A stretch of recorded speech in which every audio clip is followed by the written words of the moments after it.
پھر اعلیٰ حضرت فرماتے ہیں اپنے بڑوں کی عزت کرنے سے نا آپ بڑے بنیں گے، چھوٹے نہیں ہوں گے۔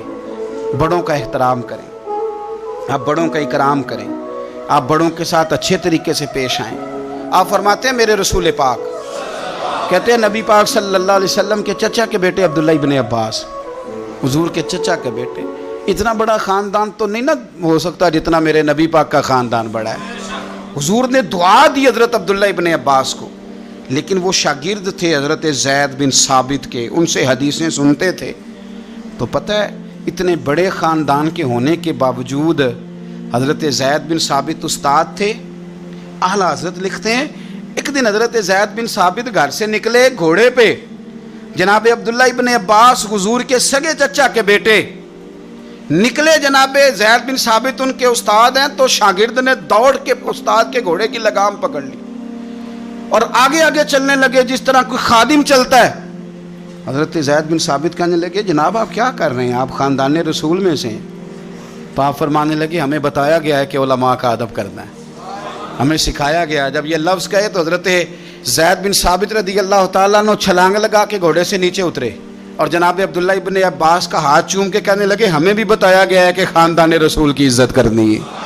ہمارے بچے نا آج کل ادب سے اس لیے خالی ہیں کہ ہم صرف اپنا ادب کراتے ہیں، اگر سب کا ادب کریں گے تو انشاءاللہ وہ ہمارا بھی ادب کریں گے۔ امام قصائی رحمۃ اللہ علیہ سے ہارون رشید کہنے لگا میرے بیٹے کو گھر آ کے پڑھا دیا کریں، تو آپ فرمانے لگے میں نبی پاک علیہ السلام کے علم کو رسوا نہیں کر سکتا، تیرے بیٹے نے حدیث پڑھنی ہے تو جہاں سب کے بچے پڑھتے ہیں تیرا پتر بھی وہیں آئے گا۔ اس نے کہا جی ٹھیک ہے میرا بیٹا وہیں آ جائے گا، لیکن اسے تھوڑا الگ سے ٹائم دے دیں۔ فرمانے لگے کوئی ٹائم الگ نہیں، ساری کلاس میں جہاں سب بیٹھیں گے تیرا پتر بھی وہیں بیٹھے گا۔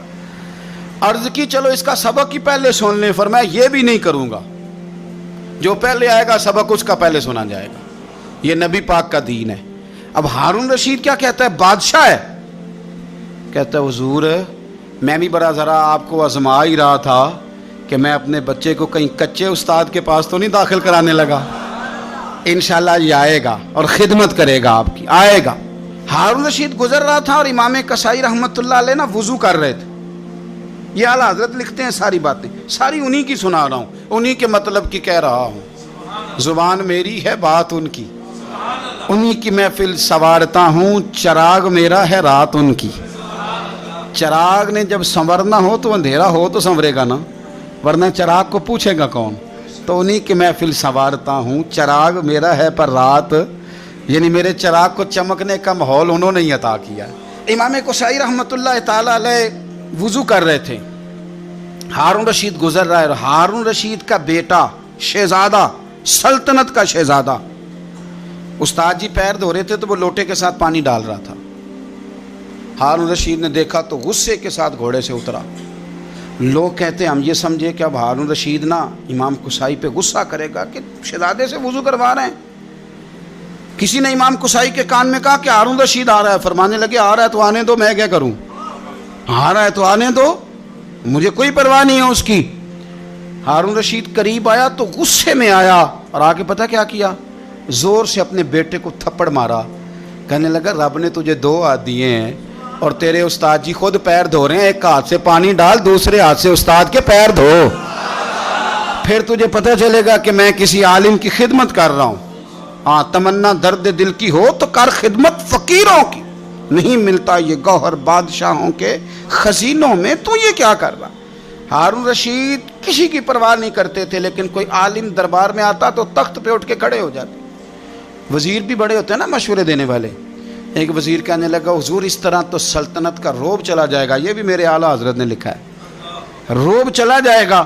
آپ آنے پر کھڑے ہو جاتے ہیں مولوی صاحب کے، تو آپ فرمانے لگے مولوی کی عزت نہیں کرتا، میں نبی پاک کے دین کے علم کی عزت کرتا ہوں، اور اگر حضور کے دین کی عالم کی عزت کرتے سلطنت کا روب جاتا ہے تو جانے دو، حضور کے دین کے عالم کی قدر تو ہوتی ہے نا۔ امام اہل سنت مجدد دین و ملت پروانہ شمع رسالت حضرت سیدنا امام احمد رضا فاضل بریلوی رحمت اللہ علیہ کو اللہ تعالیٰ نے 100 سے زیادہ علوم عطا فرمائے تھے، اور آپ اس میں مہارت تامہ رکھتے تھے، لیکن آپ نے اصل میدان فتویٰ نویسی کا، فتوے کا معنی جو آج کل عوام میں ہے وہ معنی نہیں کہ فلانے نے فلانے پہ فتویٰ لگا دیا ہے، یہ مسئلہ نہیں، یہ تو آج کل اس کا مفہوم غلط لیا جاتا ہے. فتوے کا مطلب یہ ہوتا تھا کہ کوئی پیچیدہ مسئلہ آ جائے تو جو عالم دین قرآن و سنت کی روشنی میں اسے حل کر دیتا تھا، اسے مفتی کہا جاتا تھا.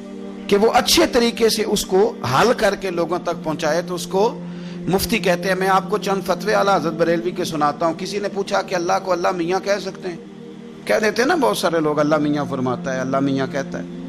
اعلیٰ حضرت فرماتے ہیں نہیں، تم میاں کیوں کہنا ہے، تم کہو اللہ تعالیٰ فرماتا ہے، اللہ جل جلالہ فرماتا ہے، اللہ جل شانہ فرماتا ہے، اللہ عز و جل فرماتا ہے، اللہ تعالیٰ فرماتا ہے، اللہ تبارک و تعالیٰ فرماتا ہے. اللہ کو میاں نہیں کہنا، دلیل کیا ہے؟ وہ فرماتے ہیں کہ تم لفظ میاں کے جب معنی تلاش کرو گے تو دو معنی اس کے ٹھیک نہیں، ایک ٹھیک ہے. تو جس لفظ کے دو معنی درست نہ ہوں وہ رب کی ذات کے لیے نہیں بولنا چاہیے. اللہ تعالیٰ کے لیے وہ لفظ استعمال کریں گے جو بڑا شانوں والا ہوگا، جو بڑا مقام والا ہوگا. اللہ تبارک و تعالیٰ نے چرند بھی پیدا کیے، پرند بھی پیدا کیے، درندے بھی پیدا کیے، لیکن جب رب نے نسبت بیان کی تو پتہ کیا بیان کی؟ یہ جتنے جانور آپ کو گلیوں میں نظر آتے ہیں پیدا تو سارے اللہ نے کیے ہیں نا، لیکن رب نے جب نسبت بیان کی تو اس کو سمجھے. فرمایا فلا و ربی کا، اے محبوب مجھے تیرے رب کی قسم ہو، اے محبوب مجھے تیرے رب کی قسم ہو. اپنی نہیں کہا، محبوب مجھے تیرے رب کی قسم ہو. اب یہاں جو خاص نفاست ہے اور جو ایک بہترین محبت کا نقطہ ہے اس کو سمجھے، محبوب مجھے تیرے رب کی قسم ہو. تو اعلیٰ حضرت فاضل بریلوی فرماتے ہیں اللہ کی طرف جب نسبت کرنی ہے تو اعلیٰ چیز کی کرنی ہے. یہ نہ کہو کہ معاذ اللہ جانوروں کے رب، اللہ رب ہے، پر جب دعا مانگو تو کہو اے امام حسین کے رب، اے امام حسن کے رب، اے مولا مرتضیٰ کے رب، اے سیدہ عائشہ کے رب، پھر تمہارا یہ رنگ ہو. ہم نہ بچپن میں جب اسکول میں نظم پڑھتے تھے تو حمد پتہ کیا ہوتی تھی؟ رب کا شکر ادا کر بھائی جس نے ہماری گائے بنائی. بھئی اللہ نے گائے بنائی اور کچھ نہیں بنایا. اب یہ نظم ہے. اعلیٰ حضرت نے بھی حمد لکھی، لیکن فرماتے ہیں جب رب کریم کے لیے نسبت کرنی ہے تو اعلیٰ چیز کی کرنی، پھر کمزور نہیں. اعلیٰ حضرت نے حمد لکھی. اب یہاں حمد کیا ہے؟ رب کا شکر ادا کر بھائی جس نے ہماری گائے بنائی. تو اعلیٰ حضرت جب اللہ کی حمد لکھنے لگے تو انہوں نے گنبد خضرا کی طرف منہ کیا. اب اللہ کی حمد لکھتے ہیں، کہتے ہیں وہی رب ہے جس نے تجھ کو ہمتن کرم بنایا اور ہمیں بھیک مانگنے کو تیرا آستان دکھایا. تجھے حمد ہے خدایا، تجھے حمد ہے خدایا. وہی رب ہے جس نے تجھ کو، یعنی یہ نہیں کہا کہ گائے کی طرف نسبت کرو. کہنے لگے اللہ نے جو شاید سب سے شان والی بنائی ہے وہ مدینے والے رسول ہے، لہذا ہم رب محمد کہیں گے، ہم رب مصطفیٰ کہیں گے صلی اللہ علیہ. وہی رب ہے جس نے تجھ کو ہمتن کرم بنایا، ہمیں بھیک مانگنے کو تیرا آستان دکھایا. تجھے حمد ہے خدایا، تجھے حمد ہے خدا. تو اعلیٰ حضرت کو جب پوچھا جاتا ہے اللہ کی ذات کے بارے میں تو پھر وہ کہتے ہیں کہ وہ جتنا شان والا ہے تم کوشش کرو لفظ بھی اتنا شان والا